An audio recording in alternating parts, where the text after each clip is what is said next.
कल्पना कीजिए, एक कुटिया जो पिछले 6000 सालों से बंद थी। न कोई अंदर गया न बाहर आया। उस कुटिया का जिक्र सिर्फ पुराणों, रामायण और ऋषियों की वाणी में हुआ करता था। और फिर एक दिन नासा के वैज्ञानिकों को भारत की गहराइयों में एक संकेत मिला। ऐसा संकेत जिसे गूगल मैप्स भी नहीं पहचान सका, जिसे रेडार और सैटेलाइट्स भी डिकोड नहीं कर सके। जब उस रहस्यमयी कुटिया के दरवाजे खोले गए तो सामने जो दृश्य था उसे देखकर वैज्ञानिकों के होश उड़ गए। घड़ी की सुइयां थम गईं, वक्त जैसे रुक गया और विज्ञान भी मौन हो गया। अंदर क्या था? किसने इसे इतने हजार सालों से सुरक्षित रखा? और क्या इस कुटिया में आज भी कोई अदृश्य शक्ति निवास करती है? लेकिन सबसे बड़ा सवाल, क्या यह सिर्फ एक चमत्कार था या फिर प्राचीन भारत के विज्ञान की ऐसी गहराई जिसे आज तक कोई समझ नहीं सका? वीडियो को 1 सेकंड के लिए भी स्किप मत करना, क्योंकि आखिरी क्षणों में जो रहस्य उजागर होता है वो आपकी सोच, आपका विश्वास और आपकी आत्मा तीनों को बदल कर रख देगा। इस कथा की शुरुआत होती है अरावली की पुरानी पहाड़ियों से बहुत दूर पूर्वांचल के एक अज्ञात लेकिन आत्मविभोर गांव धवलपुर में। एक ऐसा स्थान जहां वक्त ठहर जाता है और आत्मा बोलती है। वहीं मिट्टी से सना एक मासूम चेहरा खेत की मेड़ पर बैठा था, वीरेंद्र राठौड़। उसका बचपन दूसरों से भिन्न था। जब गांव के बच्चे स्कूल से लौटते ही तालाब की ओर भागते, वहीं वीरेंद्र की आंखें मंदिर की घंटियों और आरती की लौ में खोई रहतीं। उसके हाथ कभी रामचरितमानस के पन्ने पलटते तो कभी अपने दादाजी से पूछते। शबरी कौन थी? उसके माता पिता किसान थे, श्रमशील, ईमानदार और धर्म में आस्था रखने वाले। पिता सूरज उगते ही हल लेकर खेतों में उतर जाते और माँ चूल्हे पर रोटियां सेंकते हुए रामायण की कहानियां सुनाया करतीं।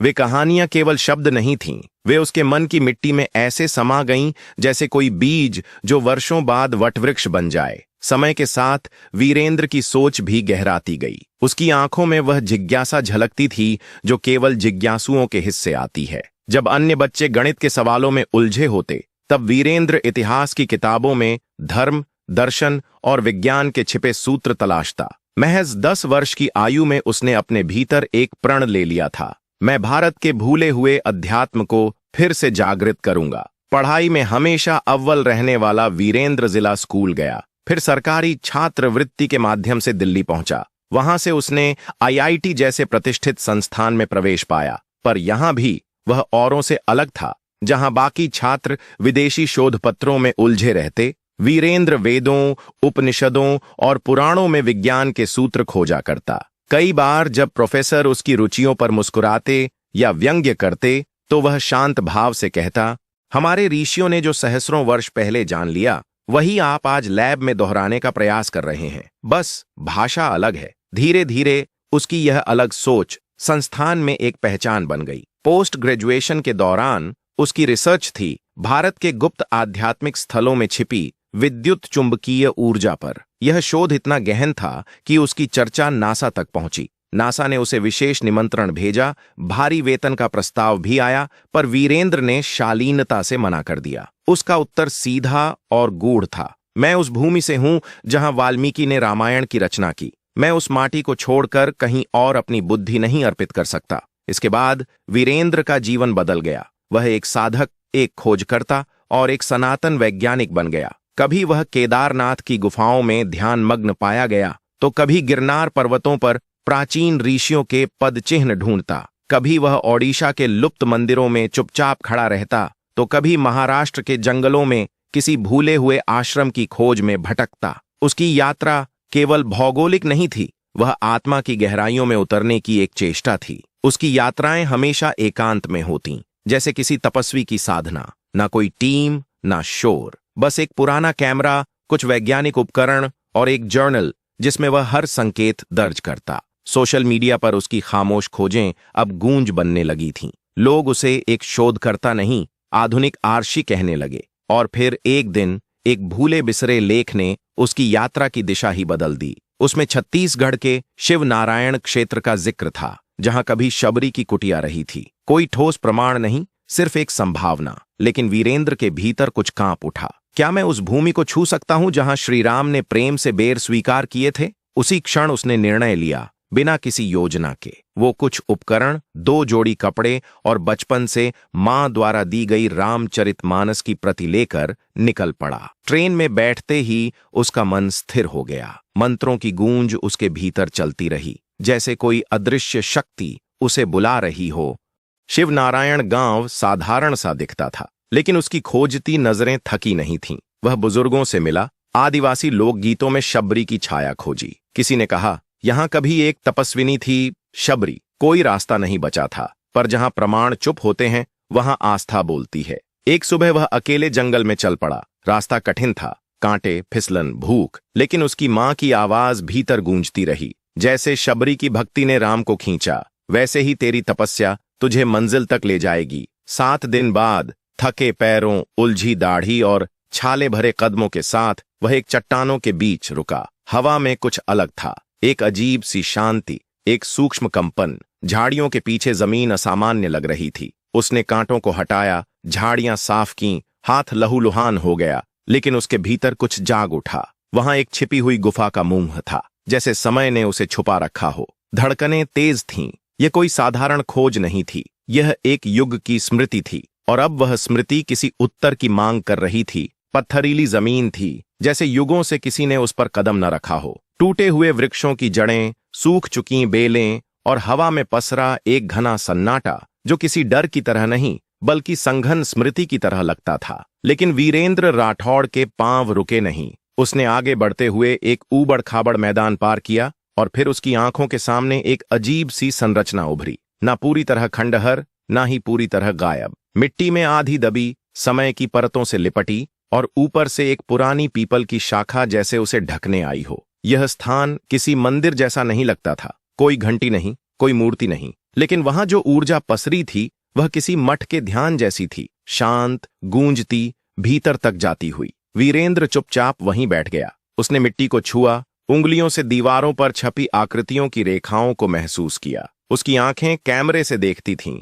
लेकिन मन मानो किसी और काल में पहुंच चुका था। कुछ ही देर में उसने अपना पूरा सेटअप तैयार कर लिया। GPS, EMF detector, thermal scanner और एक खास उपकरण जिसे उसने खुद डिजाइन किया था, स्पिरिचुअल फील्ड रिकॉर्डर। यह यंत्र उन अदृश्य ऊर्जा तरंगों को पकड़ता था जो सामान्य विज्ञान के दायरे से परे थीं। जैसे ही यंत्र चालू हुआ, उसकी सुई सीधी चरम सीमा पर चली गई। वीरेंद्र चौंका। इतनी तीव्रता, यह तो मैंने केदारनाथ की समाधि गुफा में भी नहीं देखी थी। वातावरण का तापमान भी सामान्य से 6 डिग्री नीचे था, जबकि वहां कोई हवा तक नहीं थी। यह भूमि कुछ कह रही थी, पर शब्दों के बिना। उसने तंबू वहीं गाड़ लिया। अगले कुछ दिन वह बस खुदाई करता, पत्थरों की दिशा रिकॉर्ड करता, मिट्टी की परतों का विश्लेषण करता, और शाम को वहीं ध्यान में बैठ जाता, जैसे किसी उत्तर की प्रतीक्षा हो। और फिर एक रात ध्यान की गहराई में उतरते उतरते उसे एक स्वप्न मिला। एक वृद्धा, झुकी हुई कमर, झुर्रियों में समय की कहानी,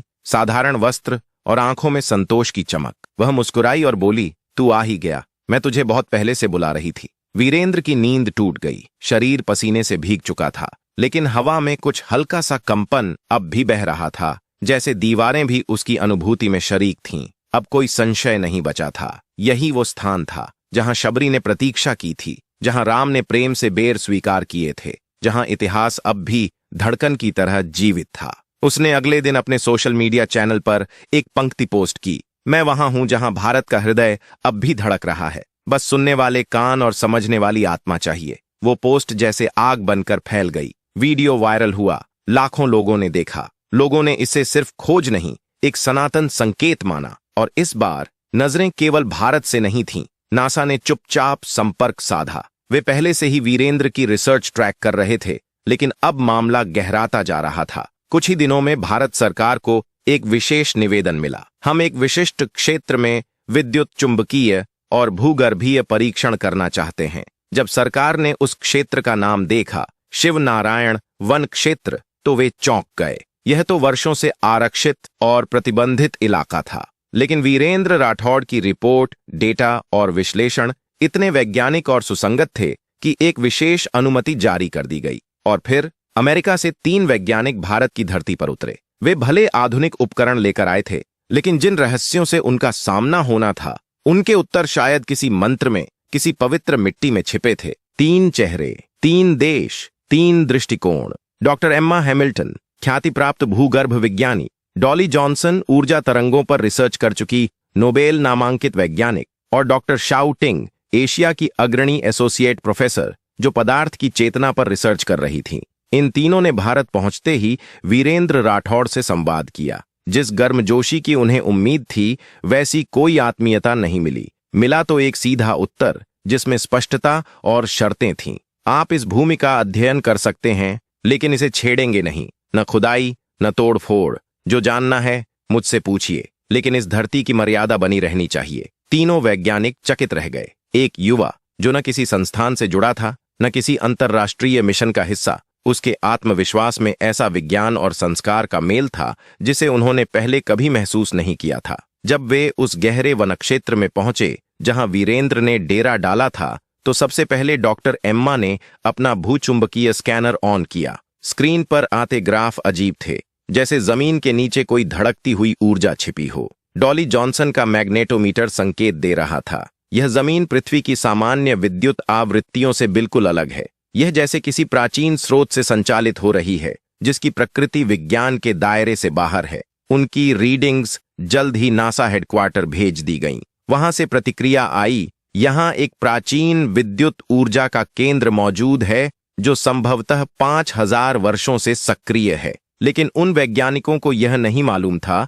कि जिस ऊर्जा को वे प्राकृतिक विसंगति मान रहे थे, वह किसी युग धर्मा आत्मा की तपस्या से निकली शक्ति थी। उन्होंने राठौड़ से सवाल किया, क्या यहाँ कोई संरचना है जहां हम प्रवेश कर सकते हैं? वीरेंद्र मुस्कुराया, पर उसकी आंखों में गंभीरता थी। हाँ, एक द्वार है, लेकिन वह केवल तब खुलेगा जब भीतर से अनुमति मिलेगी। ये पत्थरों की बात नहीं है, ये चेतना की बात है। तीनों ने इसे पहली बार में रहस्यवाद समझा, लेकिन जैसे जैसे दिन बीतते गए, उनके भीतर कुछ बदलने लगा, जैसे वो जमीन खुद उनकी जिज्ञासा को आस्था में रूपांतरित कर रही हो। एक रात डॉक्टर शाओ ने ध्यान करते हुए एक सपना देखा। उसने अपने रजिस्टर में लिखा, मैंने एक महिला को देखा, वृद्धा थी, आंखों में शांति थी। उसने बस इतना कहा, तुम इस भूमि को छू सकते हो, पर समझ नहीं पाओगे। सुबह उठते ही तीनों वैज्ञानिकों ने एक स्वर में कहा, हमें उस द्वार को खोलने दो। लेकिन वीरेंद्र अब भी अडिग था, जब तक मुझे भीतर से आह्वान न मिले, मैं वह द्वार नहीं खोलूंगा। यह संवाद नासा तक पहुंचा। वहां के अफसरों ने आदेश दिया, यदि युवक अनुमति नहीं दे रहा तो मिशन बंद करो, लौट आओ। मानो किसी ने उन्हें कालचक्र से छूने नहीं दिया हो। एक कोने में एक पुराना वस्त्र रखा था, मुरझाया नहीं था, बस शांति में लिपटा हुआ था। संभवतः वही वस्त्र जिसे शबरी ने आखिरी बार ओढ़ा होगा। एक मिट्टी की थाली में कुछ सूखे बेर रखे थे, जैसे समय भी उन्हें छूकर रुक गया हो। श्री राम की एक अत्यंत साधारण लेकिन जीवंत सी प्रतिमा रखी थी, बिल्कुल वैसी जैसे किसी प्रेममयी भक्ति ने उन्हें स्वयं गढ़ा हो। और फिर वीरेंद्र ने दीवार पर एक उभरी हुई लिपि देखी, बहुत महीन लेकिन स्पष्ट। संस्कृत में लिखा था, प्रेम एव परमम तत्वम, प्रेम ही अंतिम सत्य है। उसने कुछ नहीं छुआ, बस हाथ जोड़ लिए, माथा झुका दिया और धीमे स्वर में कहा, हे मां शबरी, आपका प्रेम अब मौन नहीं रहेगा, यह जगत इसे फिर से जानेगा। तीनों वैज्ञानिक अब भीतर आ चुके थे और तभी डॉक्टर एम्मा ने अपनी सांसें तेज होती हुई महसूस की। उसने उपकरण चालू किए, लेकिन स्क्रीनें शून्य दिखा रही थीं। न तापमान था, न विद्युत संकेत, केवल एक अदृश्य कंपन जो केवल हृदय से ही अनुभव किया जा सकता था। डॉक्टर शाओ वहीं घुटनों पर बैठ गए, उनका माथा भूमि को छू गया, मानो किसी अनंत सत्ता के सामने विज्ञान ने घुटने टेक दिए हों। अब यह स्थान कोई शोध स्थल नहीं रहा था, यह एक जीवित स्मृति बन चुका था। जब वीरेंद्र राठौड़ ने सबको संकेत देकर बाहर भेजा, तो वह चुपचाप कुटिया के बीचों बीच बैठ गया।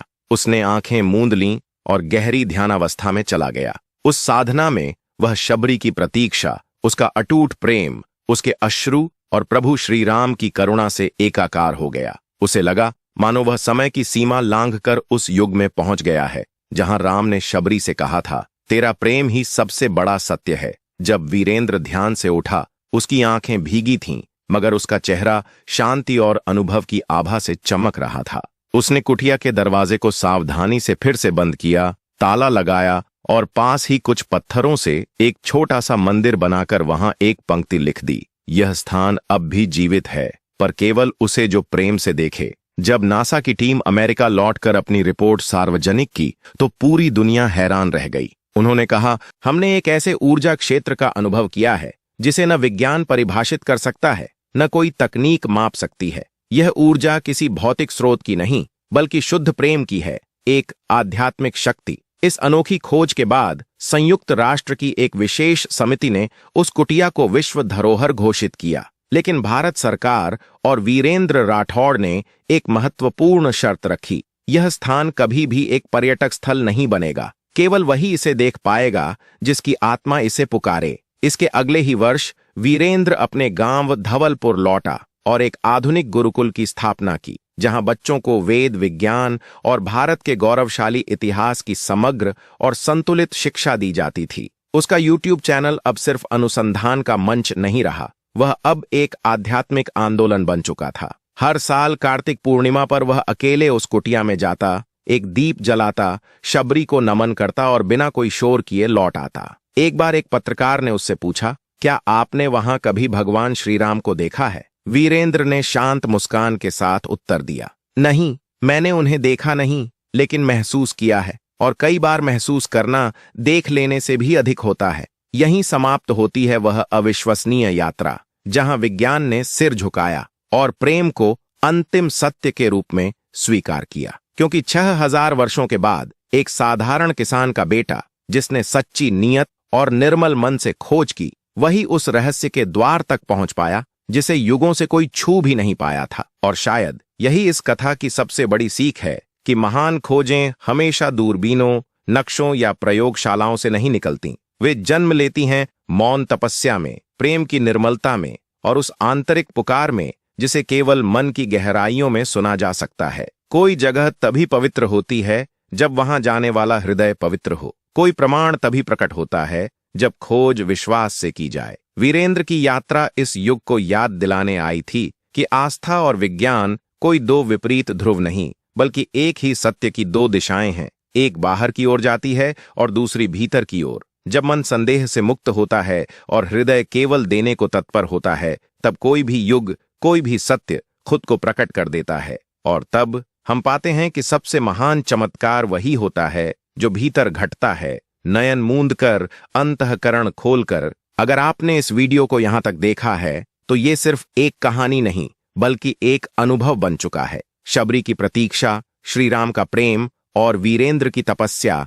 ये सब आपको उसी एक सत्य की ओर ले जाते हैं। प्रेम ही अंतिम तत्व है। अगर इस यात्रा ने आपकी आत्मा को छू लिया हो, आपकी सोच को बदल दिया हो, तो कृपया लाइक करें ताकि यह संदेश और दूर तक पहुंचे। कमेंट करके बताएं, क्या आपने कभी ऐसी किसी आध्यात्मिक ऊर्जा को महसूस किया है? शेयर करें, क्योंकि हो सकता है आपके किसी मित्र की आत्मा भी इस पुकार को सुन रही हो। और सब्सक्राइब जरूर करें, क्योंकि हम केवल शोध नहीं करते, हम भारत के आत्मिक विज्ञान को फिर से जीवंत कर रहे हैं। बेल आइकॉन दबाना मत भूलिए, ताकि अगली बार जब हम किसी और भूले हुए अध्यात्म की कथा लेकर आएं, आप सबसे पहले साक्षी बन सकें। तब तक याद रखिए, यह स्थान अब भी जीवित है, पर केवल उसे जो प्रेम से देखे। जय श्री राम,